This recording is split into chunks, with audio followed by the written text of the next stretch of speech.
केंद्र की मोदी सरकार ने आज अपना बजट पेश कर दिया है, जिसमें शामिल कई सारे ऐसे प्रावधान हैं जिनका सीधा असर आने वाले दिनों में देवभूमि उत्तराखंड में भी देखने को मिलेगा। खासतौर पर पर्यटन और शहरी विकास में चार चांद लगने की उम्मीद है। साथ ही इनकम टैक्स में मिली छूट से लोग बेहद खुश दिख रहे हैं। कुमाऊं के सबसे बड़े शहर हल्द्वानी में लोगों ने बजट को खास बताया है। सरकार ने अपना बजट पेश कर दिया है और इस सब के बीच में उत्तराखंड के लिए बहुत सारी सौगातें इस बजट में छिपी हुई हैं और उत्तराखंड के जो लोग हैं आने वाले समय में इससे प्रभावित भी होंगे और उनका इसमें फायदा भी छिपा हुआ है, क्योंकि टूरिस्ट डेस्टिनेशंस को लेकर के, उसके अलावा उड़ान सर्विसेज को लेकर के और साथ ही इनकम टैक्स में जो स्लैब होता है उसमें भी बड़ी छूटें प्रदान की गई हैं, जिसका सीधा का सीधा फायदा देवभूमि उत्तराखंड के लोगों को होना तय है। मैं इस समय हल्द्वानी में मौजूद हूं और हल्द्वानी के कुछ लोग मेरे साथ इस समय मौजूद हैं। यहाँ पर बारिश कम होने लगी है और जलवायु का असर है। इसमें हमारे वहाँ जो पर्यटन है उसी से हमारी आजीविका चल रही है और जो पर्यटन के लिए और जो मंदिर माला से जोड़कर पूरे चारों धामों को और जो मंदिरों को कनेक्ट करा है, इससे हमारा पर्यटन बढ़ेगा और हमें आर्थिक लाभ भी होगा। वैसे जो नए टूरिस्ट डेस्टिनेशन जोड़ने की बात हो रही है कि 50 नए टूरिस्ट डेस्टिनेशन पूरे देश में डेवलप किए जाएंगे, तो निश्चित तौर पर उत्तराखंड पर्यटन प्रदेश है। आपको लगता है कि यहाँ पर पर्यटन की नई संभावनाएं खुलेंगी?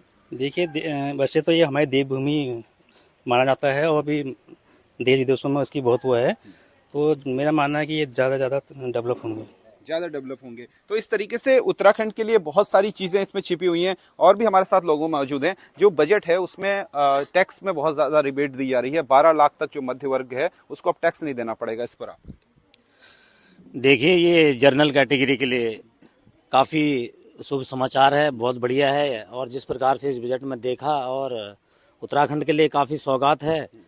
पर्यटन क्षेत्र हमारा उत्तराखंड देवभूमि, काफ़ी संभावनाएं हैं यहाँ पर। जो है पर्यटन की जो है काफ़ी अच्छा राजस्व प्राप्त हम लोगों को जो है पर्यटन के माध्यम से होगा। यहाँ धाम और क्या कहते हैं, कई ऐसे पर्यटन स्थल हैं जहाँ से जो है अच्छा अर्जित हमको जो है यहाँ उत्तराखंड से मिलेगा। मैं बहुत बहुत धन्यवाद देना चाहूँगा हमारे देश के यशस्वी प्रधानमंत्री नरेंद्र मोदी जी का, जिन्होंने ये बहुत ही बढ़िया बजट पेश किया है। आज भी चूंकि अधिकांश नगर बहुत पुराने बसे हुए हैं, उनमें पानी के निकास की, पतली गलियों में रास्ता बनाने की, पर्याप्त रोशनी की, साफ पानी की दिक्कतें थी।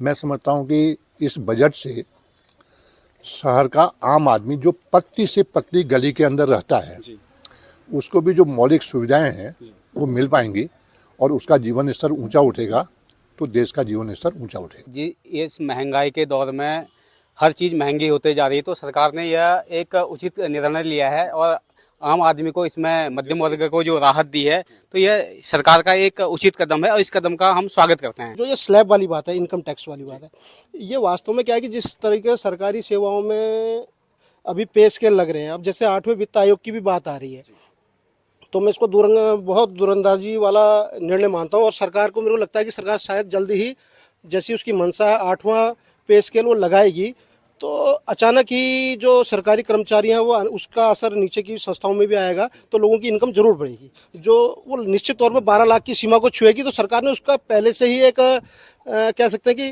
तैयारी कर ली है।